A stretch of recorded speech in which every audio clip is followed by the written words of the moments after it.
जाणीवपूर्वक फॉर्म भरून घेतले आणि त्याच्यावर पुरुषांचे फोटो लावले, जेणेकरून महिलांना नंतर सांगता येईल तुमचे फॉर्म तर आम्ही सरकारला दिले होते पण सरकारने ते फॉर्म स्वीकारले नाही।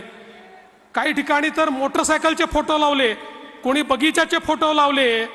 जाणीवपूर्वक अशा प्रकारचे फोटो लावून हे फॉर्म रिजेक्ट झाले पाहिजेत आणि महिलांपर्यंत पैसे पोचू नये अशा प्रकारचा प्रयत्न झाला।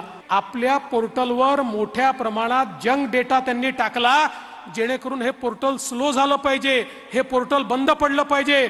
मध्ये 4-5 दिवस ते पोर्टल बंद होतं, मग याच लोकांनी हाहाकार सुरू केला, पोर्टल बंद, पोर्टल बंद, पोर्टल बंद। अरे काळजी करू नका, पोर्टल बंद पडलं, आम्ही ऑफलाईन फॉर्म स्वीकारले, ते पुन्हा पोर्टलवर आणले आणि त्या ठिकाणी आमच्या बहिणींना पैसे आमचा देण्याचा जो निर्धार आहे तो आम्ही पूर्ण केला। देवेंद्रजी अनेक दाखले देत असतात। काल तर मला तर इतकं आश्चर्य वाटलं की देवेंद्रजींसारखा कर्तृत्ववान आणि हुशार माणूस ज्याला मी समजत होते त्यांनी असा आरोप करावा की विरोधक चुकीचे फॉर्म भरतायत, तुमचं सॉफ्टवेअर काय करतायत, तुम्ही गृहमंत्री आहात ना, लावा इन्क्वायरी।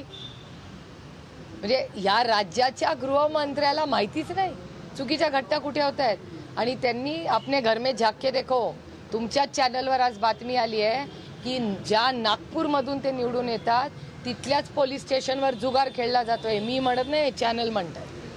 त्याच्यामुळे देवेंद्रजींनी स्वतःच्या घरात पहिलं झाकून बघावं, दुसऱ्यांना नावं ठेवायच्या आधी।